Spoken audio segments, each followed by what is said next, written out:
Sorak-sorak kemuliaan bagi Tuhan kita dalam pagi hari ini. Kita mau kabar syukur kita yang terbaik bagi Dia. Haleluya. Biarlah hatimu pagi hari ini hanya tertuju kepada Tuhan.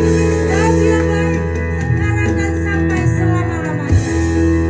Kami bersyukur pagi hari ini Tuhan, buat segala cinta-Mu, buat segala kasih-Mu yang teramat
lebih lagi mendekat kepada Dia.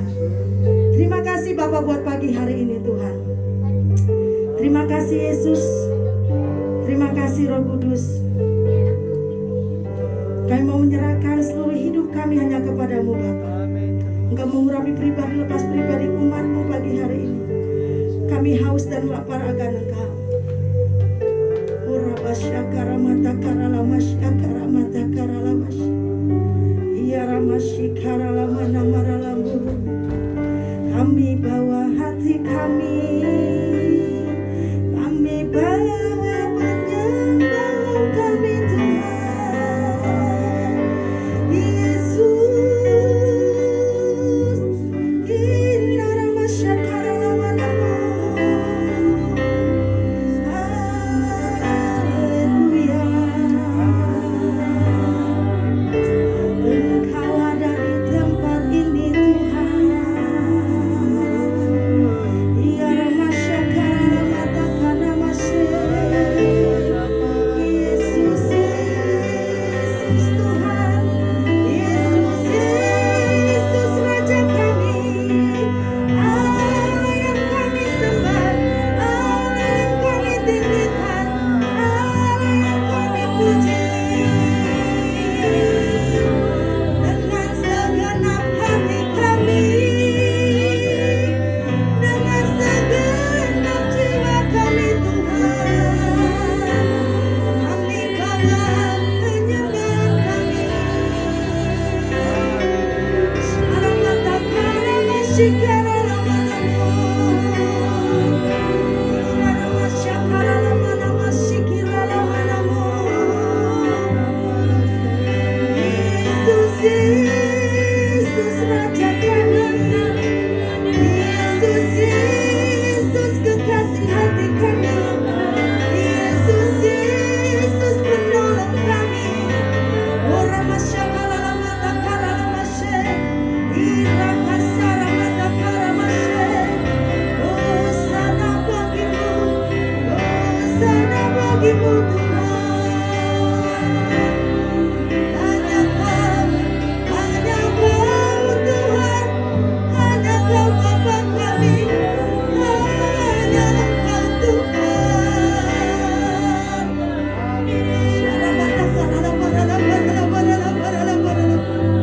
Engkau ada di tempat ini pagi hari ini Tuhan. Kau menyembah pujian kami lebih lagi, bawa penyembahan-Mu yang terbaik di hadapan-Mu. Shikara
katakan Yesus, Yesus, padamu ku berseru. Amin.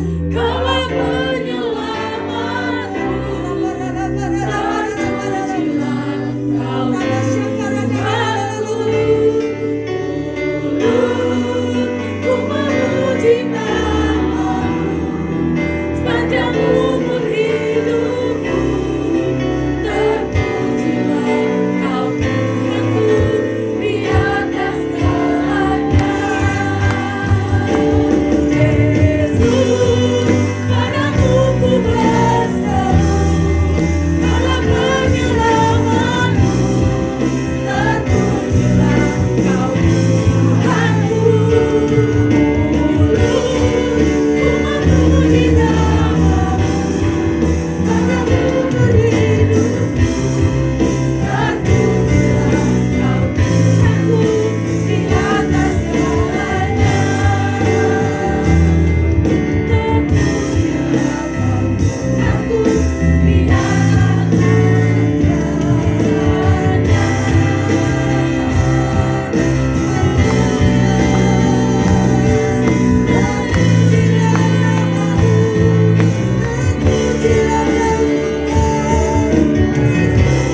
Pagi hari ini kita sama-sama ya belajar firman Tuhan.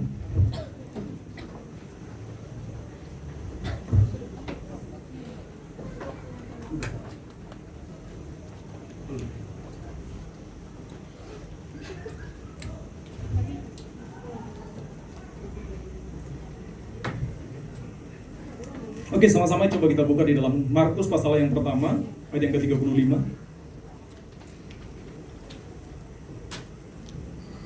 Markus pasal yang pertama ayat 35.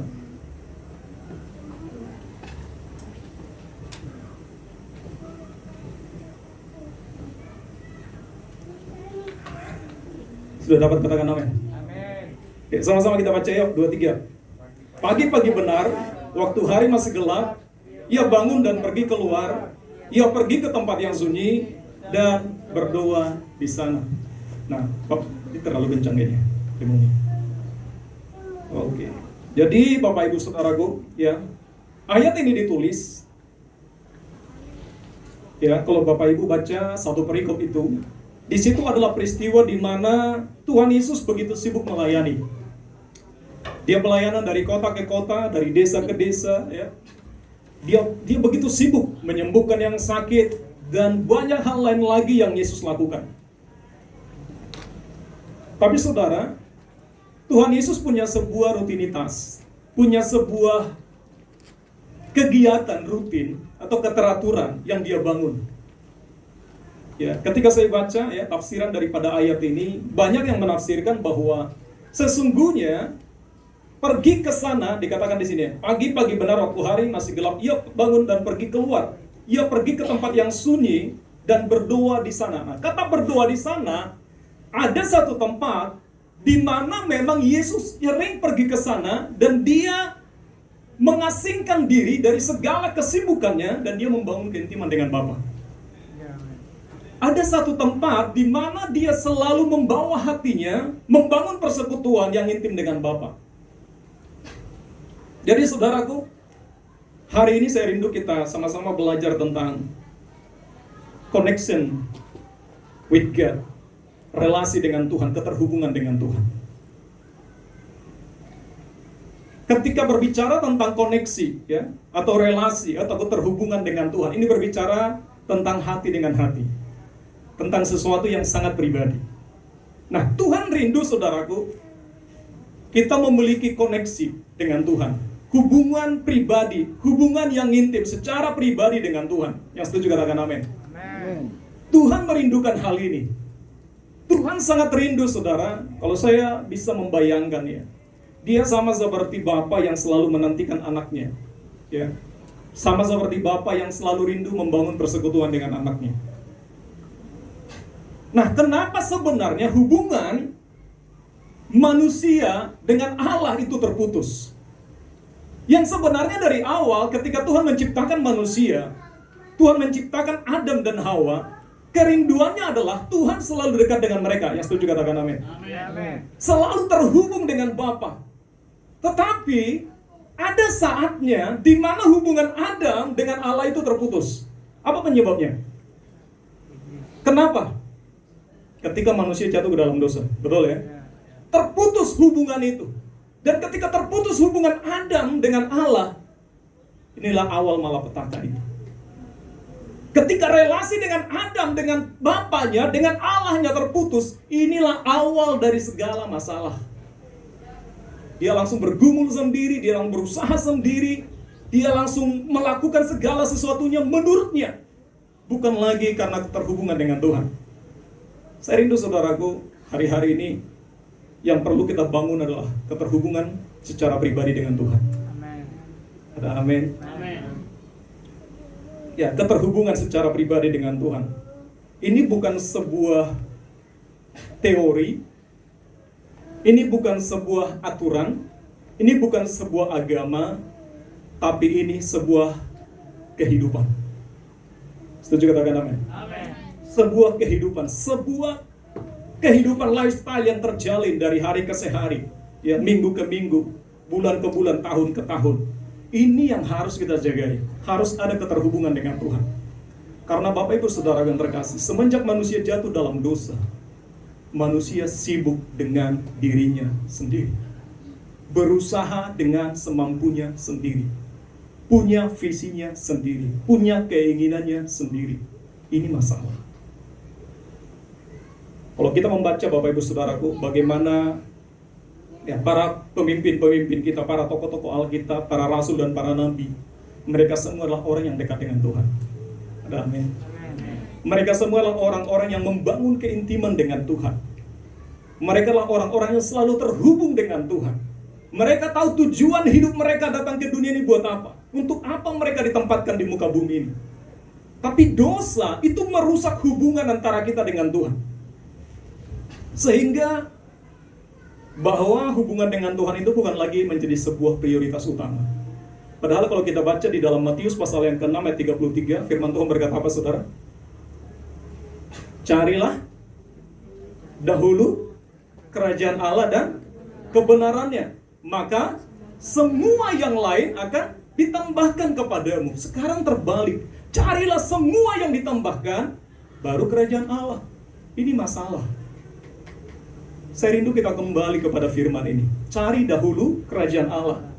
Cari Tuhan dulu, hubungkan dulu hati kita dengan Tuhan, terkonek dulu dengan Tuhan, cari dulu isi hati Tuhan. Maka firman Tuhan berkata semua yang lain akan Tuhan tambahkan. Ada amin? Kita cari Tuhan dulu, kita utamakan Tuhan dulu. Kadang kalau kita mau introspeksi diri kita ya, mau melihat keberadaan kita, Tuhan sebenarnya berada di tempat yang mana sih dalam hati kita? Dari sekian banyak waktu yang kita punya, yang Tuhan berikan, berapa banyak kita pakai untuk terhubung dengan Tuhan? Saudara, salah satu strategi iblis untuk merusak ini adalah iblis membuat kita sibuk, sehingga Tuhan bukan lagi menjadi sebuah prioritas. Mencari hadirat Tuhan bukan lagi masuk dalam agenda kita. Ini terabaikan. Nah, kalau Yesus sendiri yang adalah Allah, anak Allah, di mana dia menjelma menjadi manusia, dia tahu sebuah prioritas. Dia yang berkata dalam Matius 6 ayat 33, cari dulu Tuhan, kejar dulu realita hadirat Tuhan, semua yang lain akan ditambahkan kepadamu, kata Yesus. Dan dalam hidupnya pun ketika dia ada di muka bumi ini, dia berkata pagi-pagi benar. Kata pagi-pagi benar ini diprediksi antara jam 3 pagi. Waktu hari masih gelap, dia sudah datang kepada Bapa. Apakah Yesus nggak sibuk? Dia sangat sibuk. Dia menyembuhkan orang begitu banyak. Dia mengusir setan, dia melayani, dia mengajar, dan banyak hal lain lagi. Tapi di tengah kesibukannya, pagi-pagi benar, waktu hari masih gelap, dia pergi ke tempat yang sunyi. Apakah dia kurang kuasa? Enggak. Dia tahu bahwa keterhubungannya dengan Bapa itu prioritas utama. Halo? Keterhubungannya dengan Bapanya itu prioritas pertama. Gak boleh ada yang menggantikan itu. Coba kita buka dalam Lukas 6 ayat 12.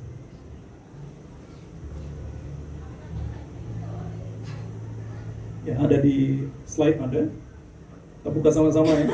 Nah, kita baca sama-sama 2-3 ya. Pada waktu itu, pergilah Yesus ke bukit untuk berdoa, dan semalam-malaman ia berdoa kepada Allah. Berapa lama Yesus berdoa? 1 jam? 2 jam? Semalam-malaman. Kalau ini bukan sesuatu yang penting, Yesus nggak akan melakukan itu. Yesus tahu ini sangat penting. Hubungannya dengan Bapa, relasinya dengan Bapa itu sesuatu yang terpenting dalam hidupnya. Karena dia pun ada ke dunia ini, itu kan karena disuruh oleh Bapanya. Dan selama dia bertindak, dia selalu konfirmasi dengan Bapa. Dia selalu membangun keintiman dengan Bapanya. Bahkan waktu yang dia berikan untuk mengambil sebuah keputusan yang penting. Ya, di dalam Lukas 6 ayat 12, ini berbicara tentang sebelum Yesus memanggil murid-muridnya. Satu keputusan yang sangat penting, di mana dia akan memilih para rasul, 12 rasul. Nah, sebelum dia memilih, dia nggak asal pilih. Sebelumnya dia berdoa semalam-malaman. Dia bergumul dengan Bapanya, dia minta kepada Bapanya. Sekalipun salah satu menjadi pengkhianat, tapi apakah itu menjadi sebuah kegagalan? Enggak. Tetap Tuhan punya rencana di balik itu semuanya, yang akan mewujudkan bagaimana Yesus akan mati dan tersalib untuk mengampuni dosa kita. Nah saudara, yang merusak relasi manusia dengan Allah adalah dosa. Makanya selama perjanjian lama harus ada korban penghapus dosa. Harus ada kambing yang dikorbankan, domba yang dikorbankan, tujuannya menjadi pendamai antara manusia dengan Allah. Ada nyawa yang dikorbankan. Dan kemudian saudara, di dalam perjanjian baru, yang memulihkan relasi yang rusak antara manusia dengan Allah bukan lagi domba atau kambing, tetapi darah Yesus sendiri. Betapa mahalnya hubungan Bapa, hubungan Tuhan dengan manusia. Untuk memulihkan hubungan itu, Yesus harus mati. Tapi begitu mudahnya manusia merusak hubungannya dengan Tuhan dengan berbagai hal. Begitu mudahnya kegiatan aktivitas kita merusak hubungan kita dengan Tuhan, padahal Yesus membayarnya dengan apa? Nyawa. Betul? Yesus mati di kayu salib, tiba-tiba tabir bait suci terbelah dua. Kenapa tabir bait suci terbelah dua? Karena ada pembatas, ada tirai yang menghalangi, yang dimana tidak bisa semua orang masuk ke ruang Maha Kudus. Ada tirai pembatas. Tapi ketika Yesus mati untuk memulihkan hubungan itu, supaya semua orang bisa masuk ke ruang Maha Kudus, tabir bait suci itu terbelah, sehingga siapa saja bisa masuk kehadiran Tuhan. Halo? Kita sudah dibuka akses selebar-lebarnya 24 jam dalam sehari. Kita bebas datang kepada Tuhan. Tapi pertanyaannya, ketika dibuat jalan tol, gitu kan, ada akses yang sangat cepat. Kalau dulu nggak bisa, di PL nggak bisa. Kita nggak semua orang bisa masuk ke ruang Maha Kudus. Bahkan semua orang, bahkan imam saja pun yang 1 kali setahun masuk ke ruang Maha Kudus, kalau dia nggak hidup benar, mati di ruang Maha Kudus. Nggak boleh sembarang orang berjumpa dengan Tuhan. Tapi dengan kematian Yesus, siapapun kita di tempat ini, kita bebas 24 jam dalam sehari, bebas berjumpa dengan Tuhan. Ini yang terpenting, katakan ini yang terpenting. Keterhubungan kita dengan Tuhan, ini yang terpenting, lebih dari apapun. Lebih dari apapun. Kalau kita nggak terhubung dengan Tuhan, nggak terkoneksi dengan Tuhan, semua akan jadi masalah. Semua akan jadi masalah. Bahkan Yesus sendiri pun, ini teladannya bukan dari para rasul, bukan nabi loh. Ini Yesus sendiri loh. Pagi-pagi benar, semalam-malaman, pagi-pagi benar, dia pergi ke sana. Ke sana itu memang, saya baca tafsirannya, diprediksi itu adalah sebuah tempat di mana dia melakukan keterhubungan dengan Bapa secara teratur, ada di tempat itu. Apakah kita memiliki hubungan yang teratur dengan Tuhan? Apakah kita memiliki keterhubungan dengan Tuhan secara kontinu? Ini yang harus kita perbaiki. Amin. Apakah hubungan kita dengan Tuhan adalah sesuatu yang penting buat kita? Saudara, ini yang berbicara kuat dalam hati saya hari-hari ini. Dan ini yang perlu kita perbaiki, Bapak Ibu. Keterhubungan kita dengan Tuhan, koneksi kita dengan Tuhan, jaringan kita dengan Tuhan, sama seperti sinyal ya. Doa itu kayak sinyal gitu. Kayak apa ya? Sinyal ya. Ya, kita kalau mau pakai telepon kan kita pakai mungkin ada Telkomsel gitu ya. Ada Mentari, ada Excel, kan ada sinyalnya ya, penghubungnya. Doa itu penghubung. Kalau sinyalnya rusak, kira-kira gimana? Halo? Kita ngomong halo, sana diam aja gitu. Baru sana, oh iya, kita nggak dengar. Rusak kan? Betul. Bisa salah persepsi. Kenapa jaringannya nggak baik? Itu yang terjadi ketika doa kita dengan Tuhan terganggu. Tuhan ngomong A, kita tangkap C. Tuhan ngomong F, kita tangkap E. Kacau semua. Karena itu saudaraku, ini sebuah kehidupan. Halo? Ini bukan sebuah aturan. Ini sebuah lifestyle yang harus kita bangun. Sekarang kita terhubung, terkoneksi dengan Tuhan, memang enak banget, di mana saja bisa. Betul nggak? Kalau dulu nggak bisa. Orang nggak bisa berdoa di mana saja. Orang berdoa kalau dalam PL itu harus menghadap Yerusalem. Nggak bisa asal-asal berdoa, enggak, dia harus menghadap Yerusalem. Ada aturannya. Sekarang tabir bait suci terbelah dua, kapan saja, di mana saja bisa. Saya rindu kita gunakan akses jalan tol ini. Amin. Amin. Kita gunakan ini. Ayo kita secara pribadi memiliki keterhubungan dengan pencipta kita, ya, dengan Allah yang menjadikan kita. Kita bangun hubungan ini. Relasi yang rusak, relasi yang terganggu dengan Allah, ayo kita bangun kembali. Karena tanpa relasi yang baik dengan Tuhan, hidup kita akan terus terganggu. Kita nggak bisa nangkap suara Tuhan. Kita nggak bisa mendengar suara Tuhan dengan baik. Kenapa kita nggak bisa mendengar? Kalau sinyalnya rusak, ya, kita nggak bisa mendengar lawan bicara kita dengan baik. Betul. Ya. Contohnya kita pergi ke satu daerah, ya. Contohnya di tempatnya Bu Desi dulu, ya, di Mendokan sana. Oh, itu paling susah sinyal tuh. Nggak tahu Pak Agus nggak ya lancar-lancar ini. Wifi sih gampang ya. Tapi kalau sinyalnya rusak, waduh susah banget loh. Mau teleponan itu susah, sinyalnya naik turun, nggak stabil. Nah begitu kalau dua kita nggak stabil kayak gitu loh, susah. Tuhan apa yang kau mau? Tuhan ngomong A, kita tangkapnya C, gak nyambung. Tapi dengan doa yang baik, kita akan dengan mudah menangkap suara Tuhan. Ada amin? Kita akan dengan mudah menangkap suara Tuhan. Jadi saudara, jadi Tuhan Yesus adalah teladan yang sempurna tentang hidup dalam doa, ya. Jadi Tuhan Yesus menjadi teladan yang sempurna. Bagaimana dia memiliki keterhubungan dengan Bapaknya dalam doa. Dia terus menjaga, ya, berelasi dengan Tuhan. Next. Ya, dia terus menjaga keterhubungan, ya, relasi yang baik dengan Bapaknya. Nah saudara tuh, kekristenan itu bukan berbicara tentang agama. Bukan berbicara tentang liturgi. Setuju? Katakan amin. Kekristenan berbicara tentang apa? Tentang relasi, katakan relasi. Kekristenan bukan agama, bukan aturan. Bukan harus berdoa, angkat tangan, turun tangan, lompat, bukan. Keterhubungan, ya. Jadi kekristenan berbicara tentang keterhubungan, tentang relasi. Jadi kalau kita ada di tempat ini, kita beribadah, pastikan kita terhubung dengan Tuhan. Kalau tidak, kita hanya beragama. Kalau kita ada di tempat ini, kita nggak terhubung dengan sorga, ada masalah, sinyalnya nggak nyambung.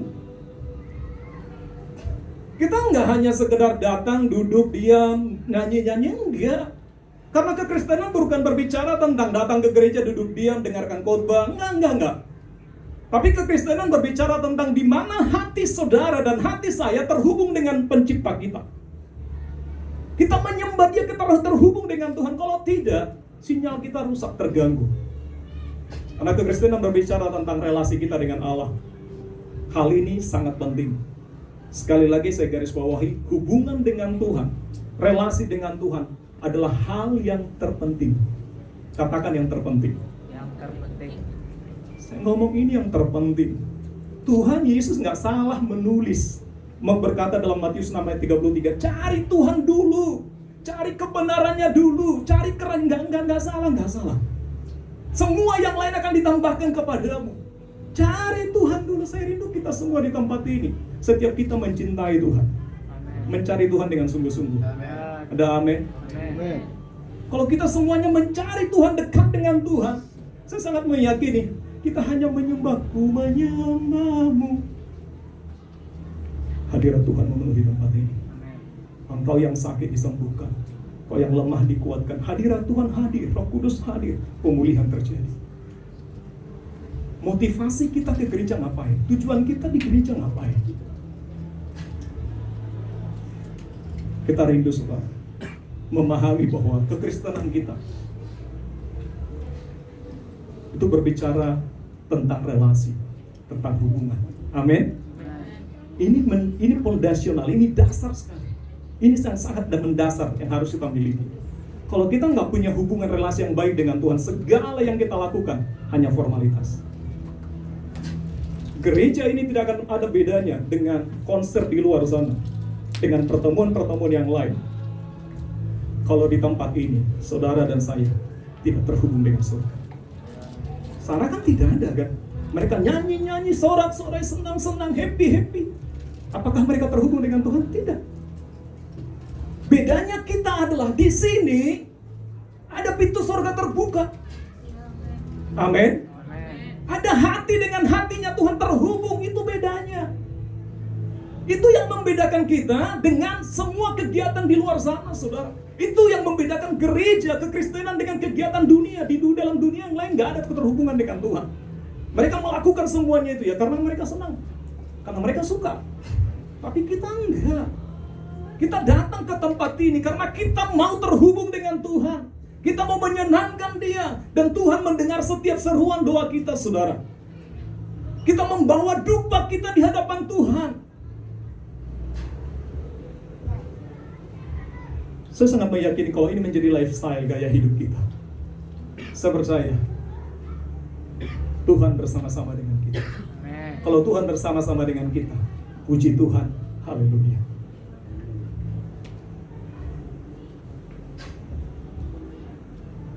Jadi saudara, kembali lagi bahwa relasi bukan berbicara tentang teori, tapi relasi berbicara tentang gaya hidup. Hubungan kita dengan Tuhan bukan teori, bukan gini berdoa, enggak, bukan. Ketika saya membangun hubungan saya dengan istri saya, itu bukan teori. Kita bicara, kita ngomong dari hati ke hati, kita sharing. Kita curhat, dia curhat, saya juga mendengar. Saya curhat, dia mendengar, itu relasi. Dia tahu isi hati saya tahu isi hatinya. Ada hubungan yang sangat dekat. Jadi doa saudara itu berbicara tentang relasi antara kita dengan Tuhan. Amin. Yang next. Kenapa penting membangun relasi dengan Tuhan? Kenapa sih penting berdoa itu? Kenapa penting? Kenapa penting membangun hubungan dengan Tuhan? Kenapa kita nggak usah lah, ngapain harus berdoa, ngapain harus membangun hubungan dengan Tuhan? Kok saya fine-fine saja kok. Saya nggak berdoa, saya baik-baik saja. Tadi saya sampaikan bahwa kenapa penting membangun relasi dengan Tuhan? Satu, memang hubungan manusia itu dengan Tuhan sudah rusak karena dosa. Karena dosa adalah pemisah hubungan kita dengan Tuhan. Ini diawali dengan ketika Adam jatuh ke dalam dosa, hubungannya dengan Tuhan rusak semuanya. Yang awalnya Adam menikmati segala berkat Tuhan di Taman Eden, betul. Ya kan? Semua tersedia nggak di Taman Eden? Tersedia semua.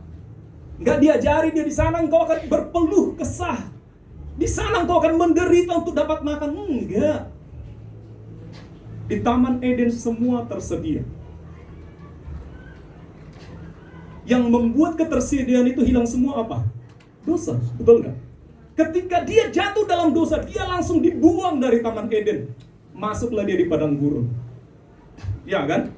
Makanya kita sekarang ini masih bergumul. Makanya nanti ketika kita kembali ke Taman Eden lagi, di sana tidak ada air mata. Di sana semua tersedia. Kita akan kembali lagi nanti ke sana. Memang sekarang ini kita di dunia ini, kita bergumul. Ya. Kita bergumul. Jadi saudaraku, apa yang membuat keterhubungan kita dengan Tuhan rusak? Dosa. Ketika kita berbuat dosa, kita menjauh dari hadirat Tuhan. Sama dengan Adam dan Tuhan. Ketika dia jatuh dalam dosa, dia langsung jauh dari Tuhan. Apa yang membuat saya dan saudara jauh dari hadirat Tuhan? Dosa. Saya mau tanya, ketika kita jatuh dalam dosa, Tuhan sayang nggak sama kita? Saya mau tanya dulu, ketika kita jatuh dalam dosa, Tuhan sayang nggak sama kita? Sayang? Pertanyaannya, apakah kita sayang sama Tuhan ketika kita jatuh dalam dosa? Status Tuhan tetap sama. Dia sangat mengasihi Adam dan Hawa walaupun dia jatuh dalam dosa. Status Tuhan tetap sama. Dia sangat mengasihi saya dan saudara apapun kondisimu. Yang bermasalah adalah bukan status Tuhan, bukan kasih Tuhan kepada kita. Yang bermasalah adalah status kita. Yang bermasalah adalah bukan cinta Tuhan kepada kita, tapi cinta kita kepada Tuhan yang rusak. Nah, kita mau bangun ini Bapak Ibu. Setuju katakan amin? Kita mau bangun ini. Tuhan itu tetap sama. Dia sayang kepada Diel. Dia sayang kepada Vincent. Pertanyaannya, Diel dan Vincent sayang kepada Tuhan enggak? Saya dan saudara sayang kepada Tuhan tidak. Mana buktinya? Ya kan? Pohon dikenal dari buahnya. Kalau kita berkata saya sayang sama Tuhan, seharusnya harus ada buahnya, ada kehidupannya. Jadi saudaraku, yang merusak hubungan kita dengan Tuhan adalah ketika kita berbuat dosa. Yang bisa memulihkan hubungan itu adalah pertobatan. Tuhan mencintai yang namanya pertobatan. Siapa di sini yang tidak pernah jatuh dalam dosa? Ada? Siapa di sini yang tidak pernah berbuat salah? Pertanyaannya adalah ketika kita berbuat salah, apa yang seharusnya harus kita lakukan? Bertobat. Betul? Mengakui di hadapan Tuhan, gak usah nutup-nutupi, ngomong aja apa adanya. Kalau memang berkata gini, saya berbuat dosa Tuhan, saya lakukan ini, saya sombong Tuhan, saya mungkin hal lain lah. Banyak kesalahan-kesalahan mungkin yang kita perbuat, ngomong aja di hadapan Tuhan, Tuhan ampuni, saya pulihkan saya. Karena hanya itu jalan untuk terjadinya pemulihan. Ya kan? Adanya pertobatan. Ketika kalian ada dosa, akui di hadapan Tuhan. Karena firman Tuhan berkata, jika engkau mengaku dosamu, Allah setia dan adil, maka Dia akan mengampuni segala dosa pelanggaran. Amin. Jadi saudara, mengapa kita perlu membangun relasi dengan Tuhan? Pertama, karena memang kita sudah dosa, sudah merusak hubungan kita dengan Tuhan. Yang kedua, karena kita diciptakan untuk terus berelasi dengan Tuhan. Alasannya adalah karena memang manusia diciptakan nggak bisa terputus dari Tuhan. Harus terus membangun relasi dengan Tuhan, nggak boleh terputus. Karena kalau manusia terputus dari Tuhan, tempatnya di mana? Kalau manusia terputus hubungannya dari Tuhan, tempatnya di mana? Di neraka. Padahal neraka ditempatkan untuk manusia nggak? Diciptakan untuk manusia nggak neraka itu? Menurut saudara neraka itu diciptakan buat siapa? Buat iblis, bukan buat manusia. Bukan. Tapi ada nggak manusia yang masuk neraka? Ada. Kenapa manusia masuk neraka? Karena dia menjauh dari Tuhan. Karena manusia nggak butuh Tuhan lagi. Dia menganggap saya bisa kok, tanpa Tuhan juga saya bisa. Dia jauh dari Tuhan. Dia mengandalkan hidupnya, udahlah. Nah saudara, kenapa kita penting membangun relasi dengan Tuhan? Karena sebenarnya manusia diciptakan, saya dan saudara diciptakan untuk terus berelasi, terhubung dengan Tuhan. Dan Bapa sangat menikmati yang namanya sebuah hubungan. Ketika saudara datang curhat kepada Tuhan, saya sangat yakin Bapa sangat senang. Halo? Saya sama anak-anak saya senang banget kalau bisa bercerita. Yes. Saya senang banget kalau bisa ngomong-ngomong, ngobrol gitu, bercerita dengan anak-anak saya. Senang, saya suka gitu. Ya, mereka curhat, gimana keadaan mereka, gimana sekolahnya, saya senang. Saya suka membangun hubungan dengan anak-anak saya. Saya nggak ngomong, kamu ngomong terus lah. Enggak, saya senang banget gitu.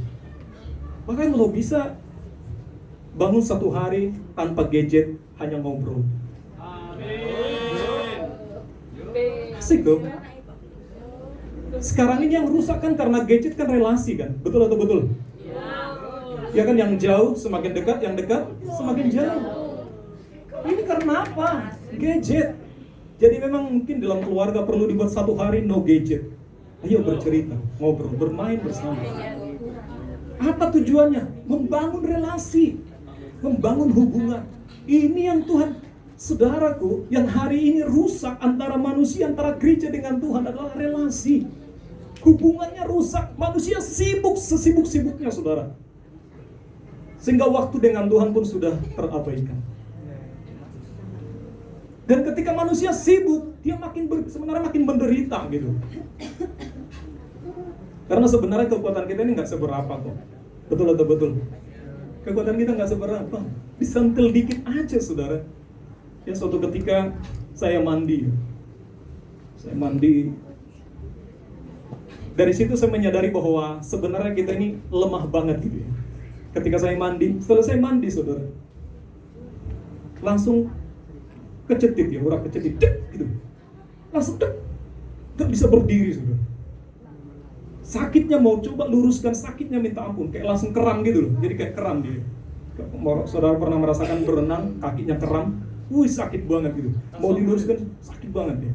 Saya pernah juga waktu berenang itu keram gitu. Kayak gitu. Jadi di pinggang ini langsung kecetit. Waduh, berminggu-minggu sakitnya. Dibawa ke rumah sakit, waktu itu saya digendong. Seorang bapak-bapak datang, gendong saya bawa ke rumah sakit. Diperiksa di rumah sakit, difoto, nggak tahu sakitnya apa. Menurut saya memang urat kecetit atau apa gitu. Tapi langsung bungkuk begini. Dari situ saya menyadari, wah, kita ini lemah banget. Gitu loh. Kekuatan kita ini nggak ada apa-apanya. Cuma disentil aja uratnya, langsung nggak bisa berdiri. Bongkok langsung gini. Kita nggak ada kita ini bukan siapa-siapa. Tunjuk katakan amin. Kita nggak ada apa-apanya. Kita bersyukur kalau kita masih baik-baik saja hari ini. Dan ketika kita baik-baik saja, ayo kita hidup buat Tuhan. Amin. Ayo kita bangun hubungan dengan Tuhan. Next. Bagaimana cara membangun relasi dengan Tuhan? Bagaimana cara membangun hubungan kita dengan Tuhan? Sebenarnya sangat sederhana sebenarnya. Yang masalahnya adalah kita mau atau tidak. Sebenarnya sangat sederhana, tapi masalahnya adalah kita mau atau tidak. Contohnya, membangun hubungan dengan dia ini susah nggak sih? Enggak, Pak. Cuma ngobrol aja loh. Dia bagaimana kabarmu? Cuma segitunya. Tapi orang nggak mau. Sederhana, iya sangat sederhana, tapi manusia nggak mau. Manusia sibuk dengan dirinya sendiri. Bagaimana cara membangun relasi dengan Tuhan? Yang pertama adalah lewat penyembahan. Apa itu penyembahan? Dalam bahasa Ibrani salah satunya dipakai bahasa kata yadah. Yadah itu berbicara tentang mencium. Kalau saudara mencium seseorang, itu mencium dari jarak dekat atau dari jarak jauh? Dekat sekali atau dekat sedikit? Oh, bisa mencium dari jarak jauh. Wah, itu yang virtual itu. Wah, itu bukan mencium. Ya kan? Dan boleh nggak sembarangan mencium saudara? Oh, boleh. Banyak yang kayak gitu. Nggak boleh. Satu, mencium berbicara tentang hubungan. Betul? Hanya orang yang memiliki relasi dengan kita yang boleh mencium kita, nggak boleh sembarangan. Coba saudara ketemu orang di situ tiba-tiba dicium saudara, ambiar, lari, panjang urusannya saudara. Kalau apanya looking ya lewat. Ya kan? Kacau, apalagi orang gila lewat situ tiba-tiba cium saudara. Lari kan gitu ya. Nah, bisa. Kata mencium berbicara tentang yang namanya sebuah hubungan. Dan hubungan di sini bukan hubungan jarak jauh, mencium di TikTok, gitu kan sampai di Amerika cium, enggak. Ya, cukup TikTok. Tapi mencium berbicara tentang hubungan yang sangat intim, sangat dekat. Bahkan dia ini sebenarnya berbicara tentang hubungan suami istri, sangat dekat.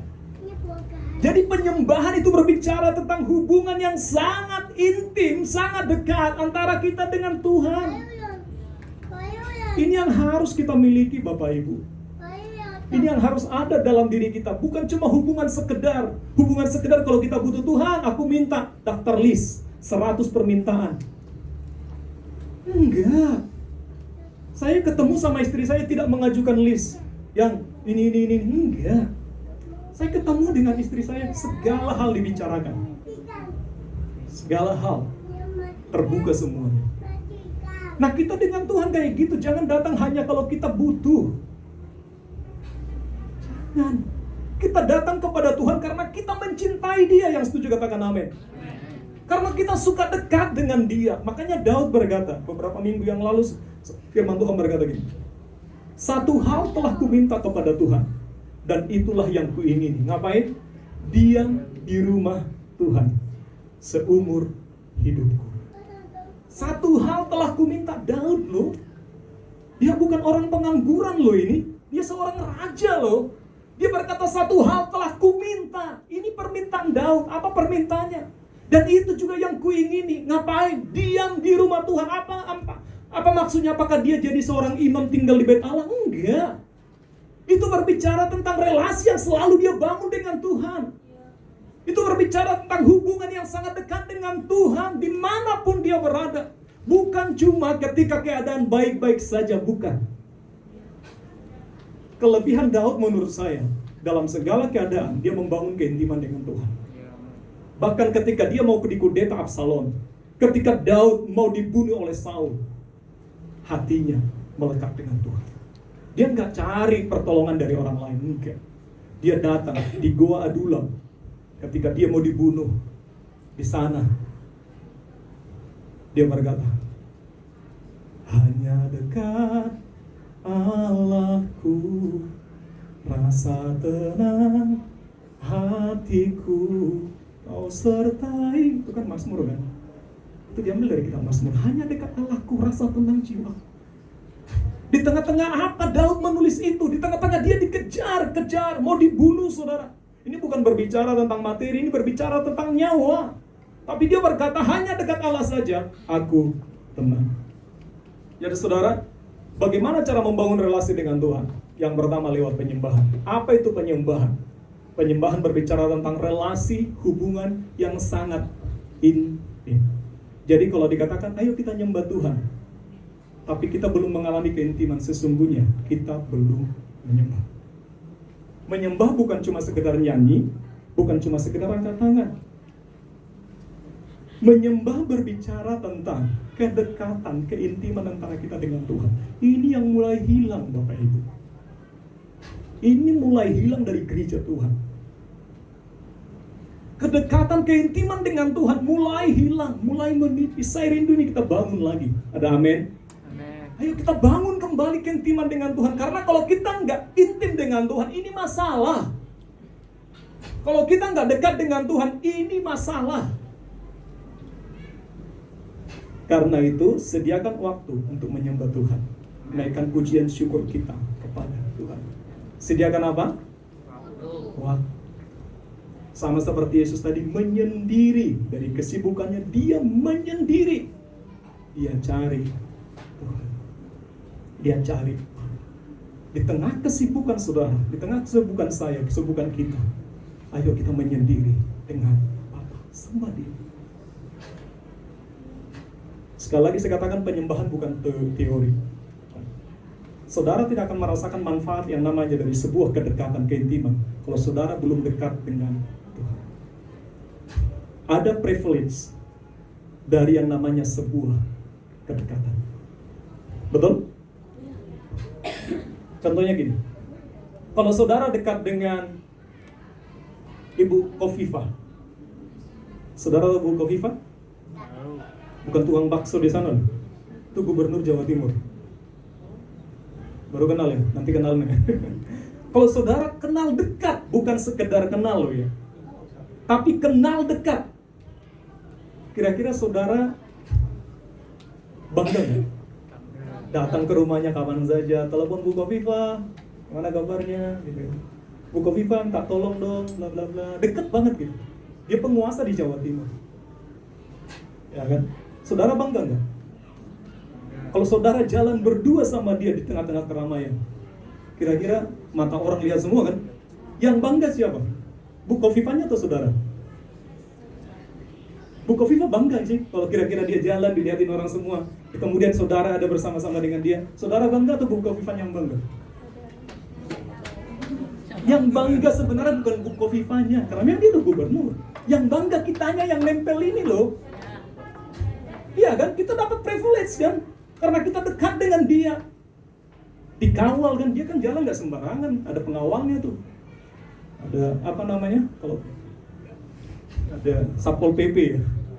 Ya, ada ring satunya ada tuh. Ya. Tidur pun dia dikawal tuh, rumahnya dikawal 24 jam gitu. Nah boleh orang sembarangan masuk ke rumah Bu Kofifa, tapi karena saudara begitu dekat, Bang, Bu, saya datang ke rumah ya. Oh ya silakan. Privilege. Nah demikian sebenarnya ketika kita dekat dengan Tuhan ada privilege-nya. Amin. Ada keistimewaannya sebenarnya. Cuma memang musuh dunia, iblis merusak yang namanya hubungan ini. Iblis yang merusak hubungan kita dengan Tuhan. Lewat apa? Lewat dosa. Lewat apa? Lewat berbagai hal. Saya rindu nih saat ini kembali kita bangun. Amin. Ayo kita sediakan waktu kita untuk menyembah Tuhan. Walaupun saudara remaja, anak muda, mungkin saudara, apa itu nyembah? Gitu. Tuhan itu di mana sih? Gitu kan. Saya ngomong gini, hari-hari ini banyak sekali anak muda ateis. Betul. Mereka beragama, tapi tidak bertuhan. Ketika mereka ngadapin masalah, mereka nggak cari Tuhan kok. Gereja ibadah bukan sesuatu yang penting. Betul atau betul? Bukan. Banyak sekali hari-hari anak muda ateis. Siapa Tuhan mereka? Gadget Tuhan mereka. Mereka ada apa-apa, cari apa? Cari Google. Betul? Nah, kita harus terbuka kan hal ini. Hari-hari banyak sekali orang beragama tapi tidak bertuhan. Agamanya nggak boleh kan, karena Indonesia kan harus ada agama ya. Tapi masalah Tuhan, nggak ada Tuhan-Tuhanan, ateis. Nah ini tugas kita Bapak Ibu, ini tugas kita. Apa yang harus kita lakukan? Jangan sampai itu merasuk di dalam rumah rohani kita ini. Biar kita semuanya bertuhan. Nggak beragama juga nggak bermasalah. Nggak masalah buat saya. Bahkan saya pernah ngomong gini. Kadang banyak orang ngomongkan masalah tentang denominasi, tentang agama. Aduh, saya bilang, kalau boleh di Indonesia nggak ada denominasi, nggak ada agama, saya tidak akan pakai itu. Yang saya butuhkan bukan agama dan bukan denominasi. Yang saya butuhkan siapa? Tuhan. Kita butuh Tuhan. Jalan masuk ke surga bukan agama, bukan gereja, bukan. Itu hanya label di dunia atau di bangsa ini loh. Dimana kita harus ada badan hukumnya, harus ada JKI, harus ada GKI, harus ada Katolik dan semua yang lain. Menurut saya bukan sesuatu yang penting. Yang terpenting adalah kita terkoneksi dengan Tuhan. Amin. Kita bertuhan, bukan beragama.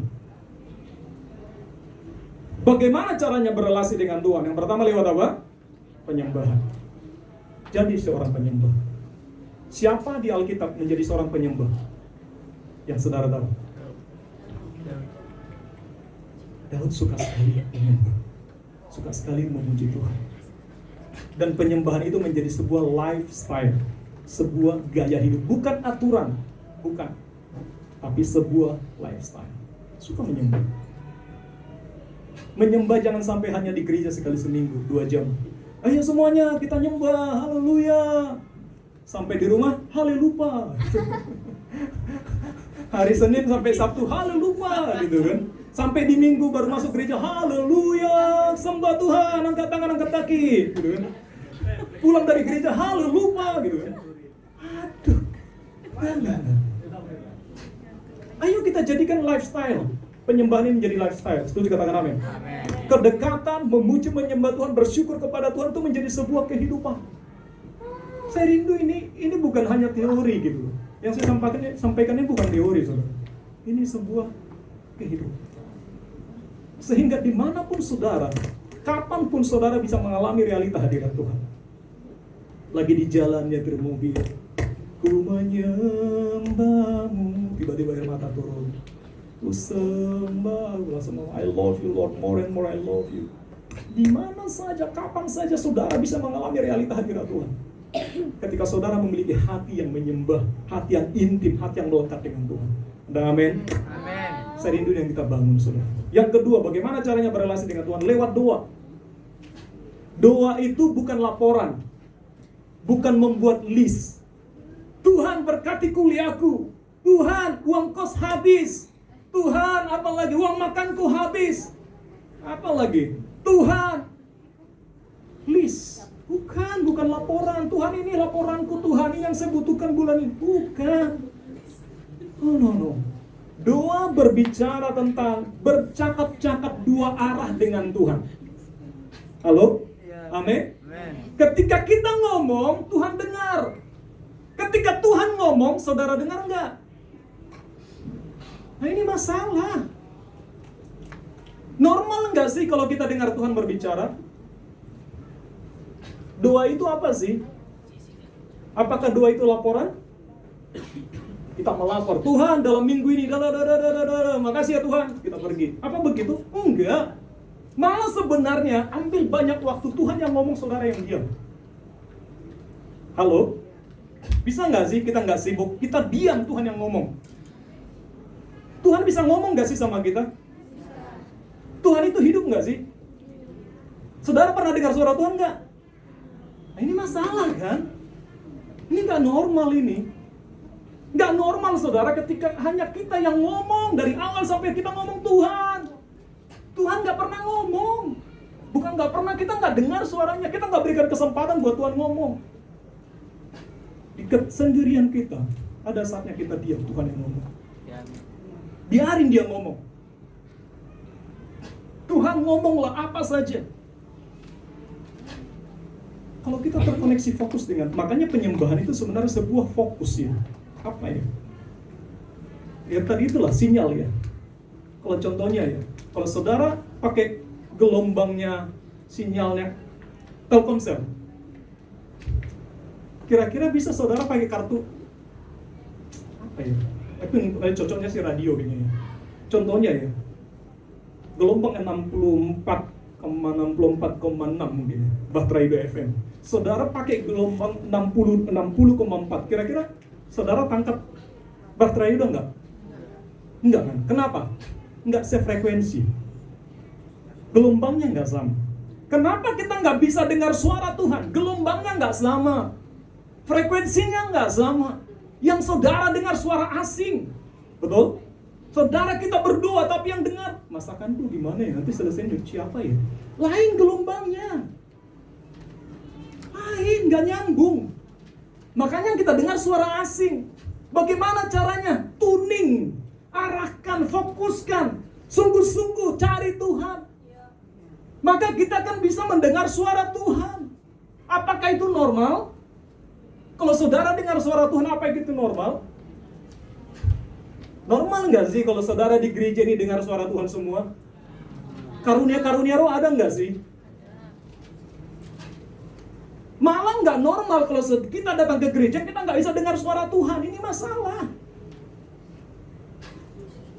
Saya ketika nyembah tadi ya, cuma duduk, Tuhan apa yang kau mau? Saya dengan begitu mudah ya, Tuhan ngomong apa? Ya, tadi ya saya nyembah, cuma kayak suara dalam hati saya ngomong, saya suka banget sebenarnya melawat semua orang di tempat ini. Saya suka banget hadir di sini. Tapi mereka nggak bisa merasakan hadiratku. Masalah kan? Berarti sebenarnya yang bermasalah nggak nyambung, nggak tertuning gitu. Frekuensinya nggak sama, nggak terkonek. Saya mau tanya gini, saudara suka nggak sih membangun hubungan dengan saudara? Tuhan suka nggak membangun hubungan dengan saudara? Tuhan nggak? Suka nggak Tuhan membangun? Tuhan suka nggak berbicara sama saudara? Suka nggak Tuhan ngomong sama saudara? Sangat suka. Tuhan sangat suka ngomong sama saudara. Tapi kita nggak memberikan kesempatan untuk Tuhan ngomong. Jadi saudara, bagaimana caranya kita membangun relasi dengan Tuhan? Lewat doa. Bercakap-cakap dua arah. Bangun hubungan yang karib dengan Tuhan, dengan Roh Kudus. Berbicara, Roh Kudus apa yang kau mau? Tuhan apa yang Tuhan inginkan? Sekali lagi ini lifestyle, ini kehidupan. Ini bukan teori. Kalau saudara juga Kalau kita nggak membangun hubungan dengan Tuhan, ya kita tidak akan mengalami. Tapi ketika kita membangun hubungan dengan Tuhan, dekat dengan Tuhan, berelasi dengan Tuhan, kita akan begitu mudah mendengar suara Tuhan. Bagaimana cara membangun relasi dengan Tuhan? Yang ketiga, lewat firman Tuhan, bergaul dengan firman. Ya, baca firman Tuhan, renungkan firman Tuhan, deklarasikan firman Tuhan, hidupi firman Tuhan. Bangun menjadi sebuah keteraturan, ya. Baca firman Tuhan tiap hari. Saya rindu, saudaraku, ya, kita setiap minggu dengerin khotbah, betul atau betul? Halo? Ya kan, tiap minggu dengerin khotbah. Tiap hari ada renungan harian, betul? Saya mau tanya, dari sekian banyak khotbah dan renungan harian, berapa yang saudara hidupi?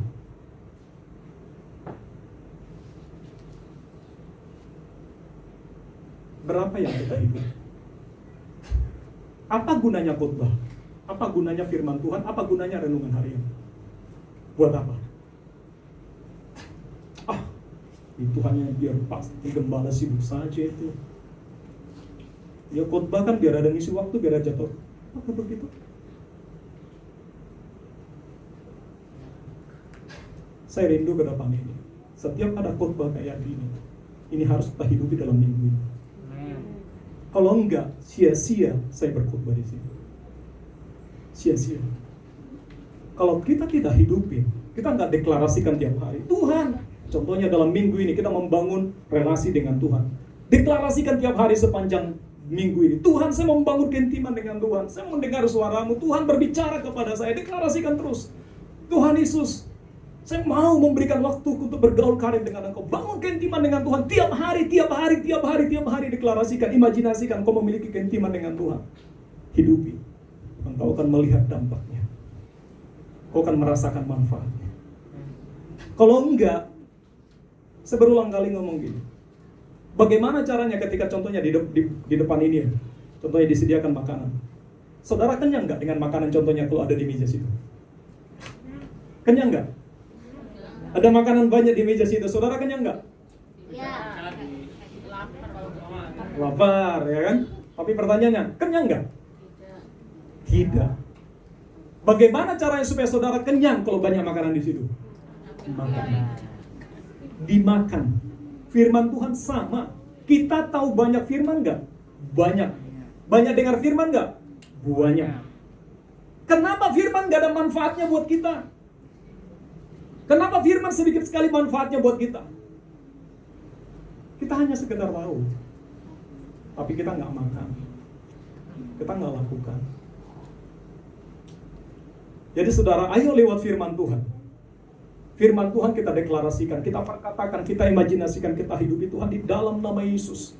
Saya percaya, ya hidup dan mati dikuasai lidah. Siapa suka menggemakannya akan memakan buahnya. Perkatakan firman dalam diri kita, perkatakan terus firman. Aku memiliki masa depan yang penuh pengharapan. Aku mau hidup dalam kebenaran. Aku mau hidup dalam kekudusan. Roh Kudus tolong saya. Terus menerus baca firman Tuhan. Yosua 1:8, jangan lupa memperkatakan firman Tuhan. Renungkan firman Tuhan siang dan malam. Dengan berbuat demikian apa? Perjalananmu akan berhasil dan engkau akan beruntung. Berhasil dan beruntung itu dampak dari orang memperkatakan dan merenungkan firman, saudara. Saya rindu ini yang kita hidupi. Amin. Ya, ini yang kita lakukan terus menerus, bergaul dengan firman, baca firman Tuhan. Jangan sampai ya renungan harian sambil lalu, khotbah juga sambil lalu. Jangan, saudara. Kita sama dengan membuang mutiara yang sangat berharga dari hidup kita. Firman Tuhan itu hidup dan berkuasa. Firman Tuhan itu mencipta dari yang tidak ada menjadi ada. Ayo kita pakai firman. Kita gunakan firman Tuhan. Ada, amin? Di bagaimana cara membangun relasi dengan Tuhan? Lewat penyembahan. Penyembahan berbicara tentang apa? Tentang hubungan yang sangat dekat. Yadah. Mencium dari jarak dekat. Kemudian lewat apa? Doa. Persekutuan. Berbicara hati ke hati. Tuhan ngomong, kita dengar. Kita ngomong, Tuhan dengar. Kalau ini yang kita bangun dari hari ke hari, tiap hari. Kalau kita lagi mumet gitu ya, diam aja lah, Tuhan ngomong dong gitu. Sampaikan isi hatimu. Bangun keintiman. Yang kedua lewat firman. Ada renungan harian. Saya rindu saudara, setiap khotbah yang kita dengar jangan hanya sekedar pendengar. Firman Tuhan berkata begini, janganlah hendaknya kamu menjadi pendengar. Setiap orang yang mendengarkan firman Tuhan tapi tidak melakukannya, dia sama seperti apa? Orang yang melihat wajahnya di depan cermin. Baru saja dia pergi, dia sudah lupa bagaimana wajahnya. Orang yang menjadi pendengar tapi tidak menjadi pelaku, firman Tuhan berkata apa? Dia seperti seperti rumah yang dibangun di atas dasar pasir. Datang hujan, datang badai, roboh rumahnya. Tapi orang yang mendengar firman dan ngapain? Dan melakukannya, dia seperti apa? Rumah yang dibangun di atas batu. Tuhan ngajarin kita menjadi pendengar dan menjadi pelaku firman. Maka kita akan kuat menghadapi badai apapun. Apapun yang diprediksi terjadi dalam tahun ini. Ketika kita menjadi pendengar dan pelaku firman, kita akan lebih daripada pemenang dalam segala perkara. Itu kata firman, bukan kata saya. Itu firman Tuhan yang saya kutip, saudara. Jadi, bagaimana cara berrelasi dengan Tuhan? Berrelasi lewat firman. Next, pertanyaannya sekarang adalah, bagaimana hubungan saudara dengan Tuhan? Ini hanya saudara yang bisa jawab. Apakah baik-baik saja? Atau sedang ada masalah? Bagaimana hubungan pribadimu? Hubungan pribadi saya dengan Tuhan? Kita sudah buat sebenarnya ada wadah. Ya, ini korporasi ya. Setiap hari jam 5 sampai jam 6 ada BMP. Di mana saudara? Dari jam 5 sampai jam 6 itu masih menghadap Tuhan di dalam roh? Haleluya. Ya. Di mana saudara jam 5 sampai jam 6 setiap hari? Oh, saya sibuk, Pak. Tuhan Yesus saja dengan teratur, dia membangun keintiman dengan Bapa. Teratur. Kalau kita kayak kapal selam, muncul tenggelam. 3 bulan gak berdoa, menyelam nih. Bulan keempat, ku cari wajahmu, temukan kasihmu. Bulan kelima, tenggelam lagi. Ya, saya model kapal selam, Pak.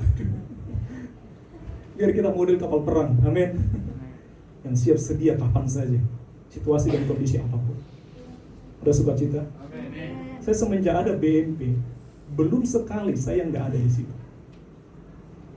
Tiap hari saya ada di BMP.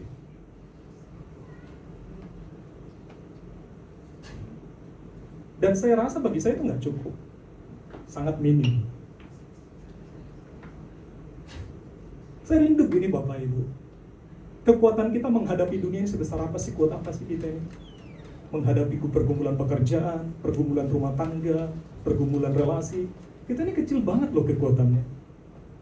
Tapi kalau Tuhan di pihak kita, semua jadi kecil loh.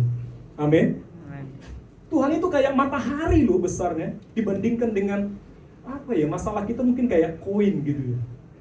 Tapi karena kita fokus dengan masalah kita, fokus dengan koin yang 100 perak nutup mata kita, terus menerus kita lihat masalah. Sepertinya masalah kita besar banget. Dan akhirnya Tuhan yang sangat besar kita nggak bisa lihat. Karena itu ayo kita fokus dengan Tuhan. Yang setuju katakan amin. Kita pandang kepada Tuhan, pandang kepada Tuhan, pandang kepada Tuhan. Dan kita akan melihat masalah kita kecil. Amin. Jadi bagaimana hubungan saudara dengan Tuhan, hubungan kita dengan Tuhan? Saya rindu saudara jawabin dari hatimu. Apakah baik-baik saja? Atau sedang bermasalah? Mari kita perbaiki. Amin. Jadi saudara terus membangun relasi dengan Tuhan setiap hari. Saya rindu saudara sepanjang minggu ini engkau harus punya relasi yang baik dengan Tuhan. Amin. Engkau akan sangat diuntungkan dengan hal itu. Kalau saudara dekat dengan Tuhan, yang diuntungkan siapa? Apakah Tuhan yang diuntungkan ketika saudara dekat Tuhan? Atau saudara sendiri yang diuntungkan? Ketika kita dekat dengan Tuhan, kita membangun keintiman dengan Tuhan, yang diuntungkan siapa?